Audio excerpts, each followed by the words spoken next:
میرا نام حسیب ہے۔ میں اپنے خاندان میں خاصا خوش نصیب ثابت ہوا تھا۔ میری ماں نے اپنا زیور بیچ کر مجھے باہر پڑھنے کے لیے بھیجا تھا، مگر اس بات سے بے خبر تھا کہ میری اگلی زندگی کس قدر ناخوشگوار ہونے والی تھی۔ اس وقت میں الجھے بالوں کے ساتھ پریشان حال گندے جوتے لیے گھر کے اندر داخل ہوا تو میرے جوتوں کے نشان قالین پر داغ چھوڑ رہے تھے، مگر مجھ کو اب کسی چیز کی پرواہ نہ تھی۔ ڈرائنگ روم میں داخل ہوتے ہی میری نگاہ اندر کے منظر پر پڑی۔ اندر خوب رونق لگی ہوئی تھی۔ میری بیوی سرخ رنگ کے لباس میں بنی سمری ٹی وی دیکھ رہی تھی۔ چائے کا کپ اس کے ہاتھ میں تھا۔ اسے دیکھتے ہی میرے لبوں پر مسکراہٹ بکھر گئی۔ وہ نہایت حسین تھی۔ ایک بچے کی ماں بننے کے بعد بھی اس کے حسن میں کوئی کمی نہیں آئی۔ مجھے دیکھتے ہی اس نے مجھے اپنے پاس بیٹھنے کا کہا اور کچن کی طرف منہ کر کے آواز لگائی، شبو ذرا حسیب کے لیے بھی چائے لے آؤ۔ میں خاموشی سے اس کے ساتھ بیٹھ گیا۔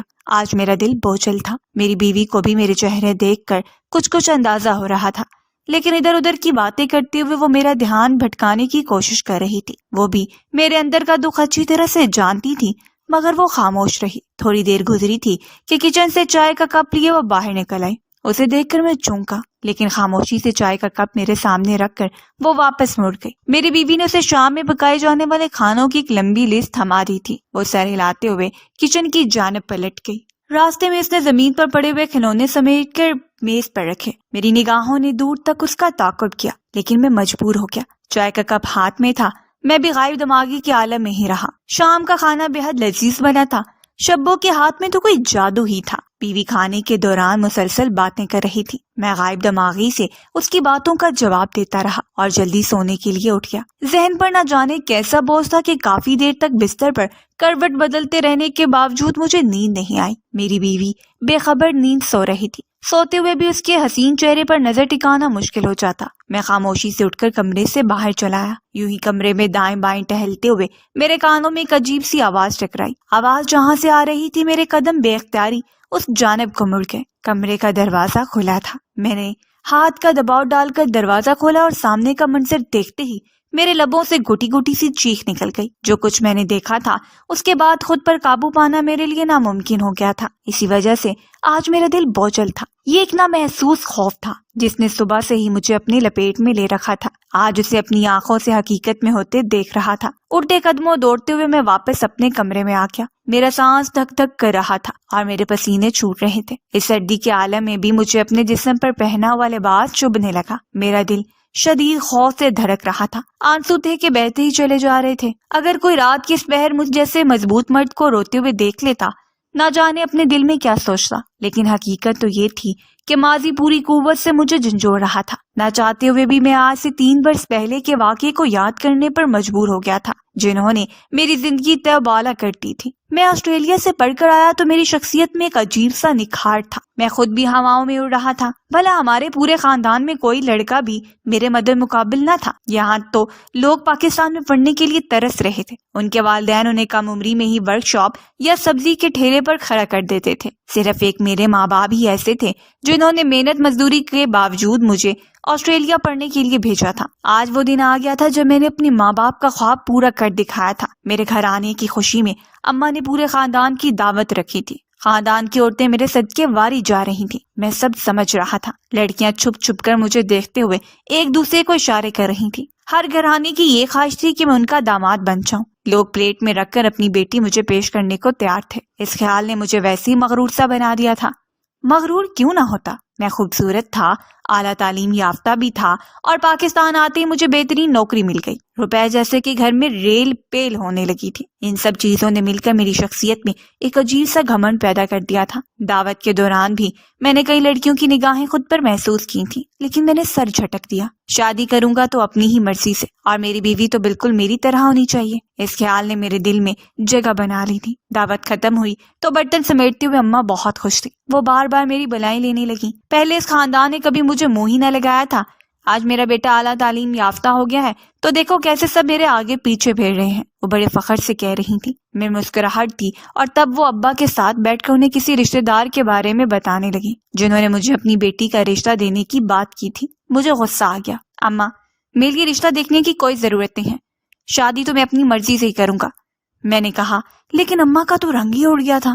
خبردار جو ایسی بات بھی کی اپنی مرضی سے نہ جانے کہاں سے لڑکی اٹھا کر لے آؤ گے؟ شادی سے پہلے نسل، ذات، پاس سب کچھ دیکھنا ہوتا ہے، اور سب سے بڑی بات یہ ہے کہ لڑکی گھر بسانے والی ہونی چاہیے۔ اس لیے شادی تو میں اپنی مرضی سے ہی کروں گی، اور فکر مت کرو، میں تیرے لیے ہیرو جیسی لڑکی ڈھونڈ کر لاؤں گی۔ اماں کی بات پر میں مسکرا دیا۔ میں خود ڈھونڈوں یا اماں چاہے ڈھونڈے، مجھے تو ہیرو جیسی لڑکی ہی چاہیے تھی۔ میرے موبائل پر کسی کی کال آ رہی تھی۔ میں موبائل ہاتھ میں تھامے گھر سے باہر نکل گیا، لیکن ذہن اب تک اماں کی باتوں میں ہی الجھا ہوا تھا، کیونکہ میں ہرگز اماں کی مرضی سے شادی نہیں کر سکتا تھا، مگر ان کے فیصلے کے خلاف بھی نہیں جا سکتا تھا۔ یہی سوچ سوچ کر میرا دماغ شل ہو چکا تھا۔ ایک روز میں نوکری سے گھر آیا تو گھر میں کچھ غیر معمولی چہل پہل سی نظر آ رہی تھی۔ میرے کمرے میں داخل ہوتے ہی سامنے بیٹھی ایک عورت نے یک اٹھ کر میرا ماتھا چومنا شروع کر دیا۔ میں نے ذرا غور کیا تو مجھے ان کی شکل کو جانی پہچانی لگی۔ اماں نے کہا، یہ تمہارے سسرال والے ہیں، میں نے تمہارا رشتہ طے کر دیا ہے۔ میں چپ ہو گیا،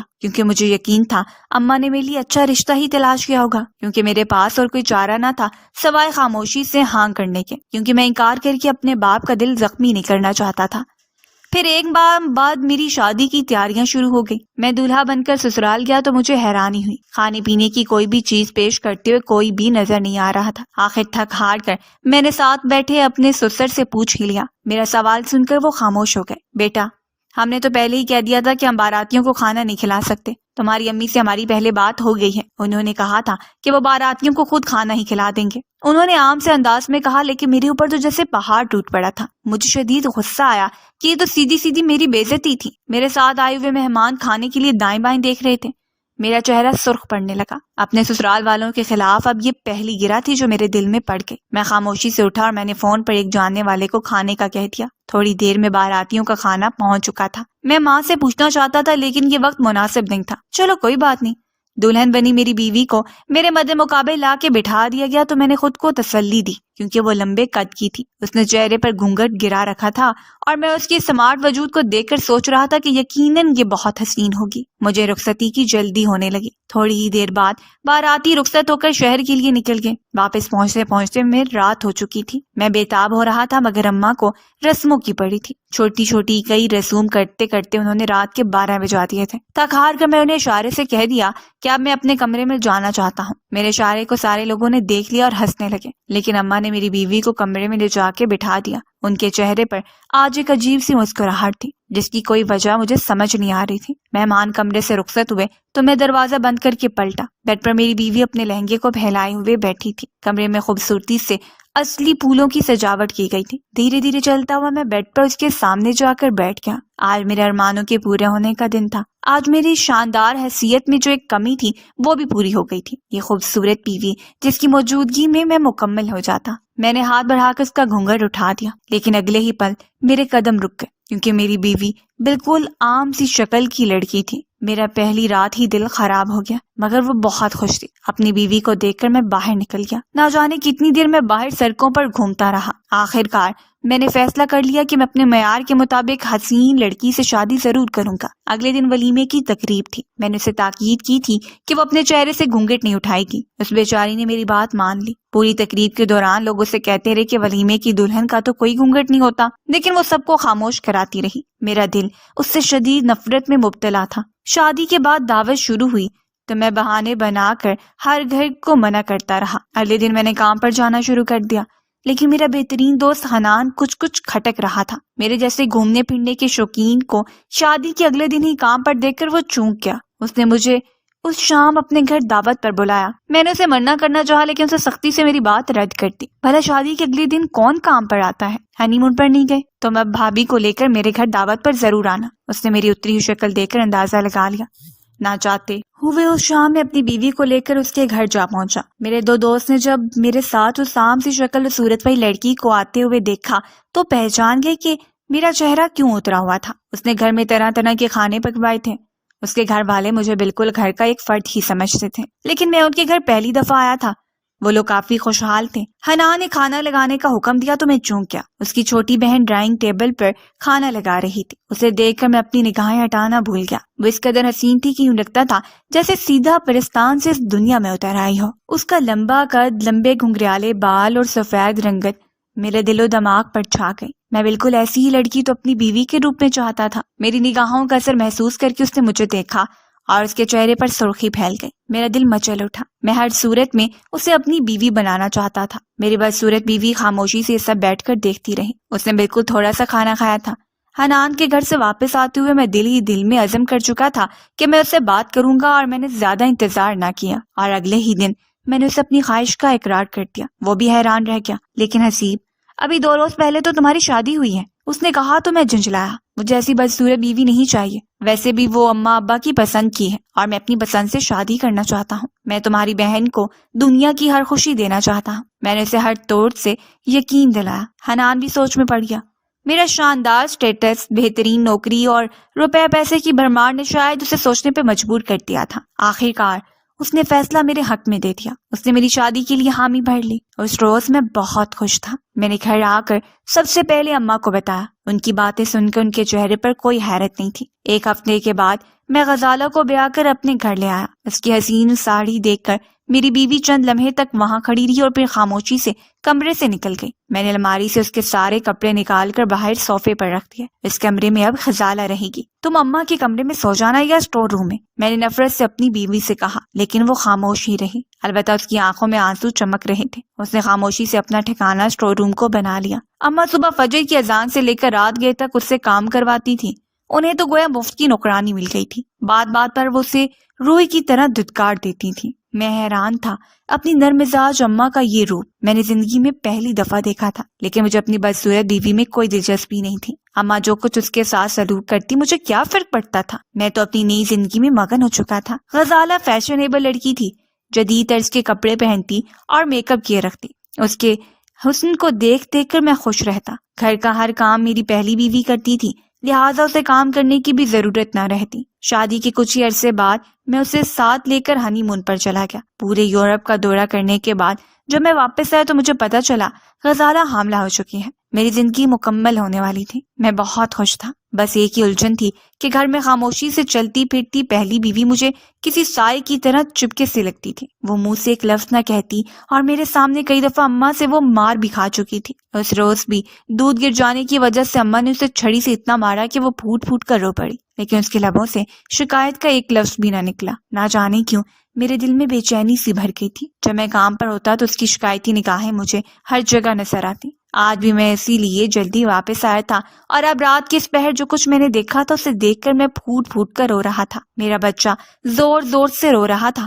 میں نے اٹھ کر اسے دیکھا۔ غزالہ بے خبر سو رہی تھی۔ میں نے اسے ہلایا، بچے کے رونے کی جانب اس کی توجہ متوجہ کروائی، لیکن وہ کروٹ بدل کر پھر سو گئی۔ میں نے ٹھنڈی سانس لی۔ خوبصورت بیوی تو وہ ضرور تھی، لیکن اس میں سغراپا نام کو بھی نہ تھا۔ پوری رات بچہ روتا رہتا تو میں ہی اسے سنبھالتا۔ بچے کو فیڈ دے کے میں اس کمرے سے باہر نکل آیا۔ میرا رخ پھر سے اسی کمرے کی جانب تھا جہاں میں نے کچھ دیر پہلے وہ منظر دیکھا تھا۔ اب کی بار اسٹور روم کا دروازہ کھلا تھا۔ سامنے زرینہ جائے نماز پر بیٹھ کر پھوٹ پھوٹ کر رو رہی تھی۔ اماں ابھی تک اس کے سامنے ہی کھڑی تھی۔ وہ زرینہ سے کہنے لگی، مجھے تیری شکل و صورت دیکھ کر اندازہ تھا کہ میرا بیٹا تجھ سے کبھی منہ نہیں لگائے گا، اس لیے میں نے جان بوجھ کر اس کے ساتھ تیری شادی کی تاکہ تو میری ملازمہ بنی رہو۔ مجھے دیکھ کر اماں خاموش ہو گئے۔ شبو نے کمرے سے نکلنا چاہا، لیکن میں نے اس کا ہاتھ تھام لیا۔ رات کے اس پہر آپ میری بیوی کو اس طرح نہیں مار سکتی اماں۔ جو کچھ میں نے آج سنا ہے اس کے بعد یہ گناہ اپنے سر پر نہیں اٹھانا چاہتا۔ آج کے بعد شبو کو میں اپنی بیوی کی حیثیت دوں گا۔ یہ اسٹور روم میں نہیں بلکہ میرے دوسرے کمرے میں رہے گی۔ ان دونوں بیویوں کے ساتھ انصاف کا معاملہ کروں گا، اور آج کے بعد آپ میری بیوی کو کچھ نہیں کہہ سکتی۔ میں نے ہاتھ اٹھا کر اماں کو کہا، جن کے چہرے کا رنگ ہی اڑ چکا تھا، مگر نہ جانے کیوں مجھے دل میں ڈھیر سا اطمینان اترتا ہوا محسوس ہو رہا تھا۔ شبو کی آنسو بھری آنکھوں میں ایک عجیب سی خوشی تھی۔ اس کے چہرے پر مسکراہٹ تھی۔ میں نے غور سے اس کا چہرہ دیکھا۔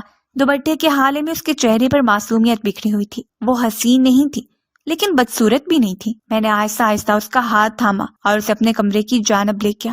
صبح ہی میں نے اعلان کر دیا کہ میں دونوں بیویوں کو برابر کے حقوق دوں گا۔ غزالہ پہلے تو روئی، چیخی، چلائی، لیکن پھر خاموش ہو گئی۔ اسے میری دولت اور جائیداد سے ہاتھ دھونا منظور نہیں تھا۔ اور شبو، وہ تو اتنی خوش تھی کہ اٹھتے بیٹھتے خدا کا شکر ادا کرتی نہ تھکتی۔ گھر کے کام کاج وہ اب بھی پہلے کی طرح ہی کرتی۔ فرق صرف یہ تھا کہ اب اس کی آنکھوں میں آنسو کی بجائے چہرے پر ہر وقت مسکراہٹ رہتی تھی۔ اس کی سنگت میں رہتے ہوئے مجھے احساس ہوا کہ سکھ دینے والی بیوی کیسی ہوتی ہے۔ میرے کپڑے، جوتے ہر وقت تیار حالت میں ملتے۔ وہ اپنے ہاتھوں سے میرے سامنے گرم گرم کھانا رکھتی اور کبھی اف تک نہ کرتی۔ اور اب تو میں نے بھی اپنے دل میں عہد کر لیا تھا کہ شبو کو بہت خوش رکھوں گا۔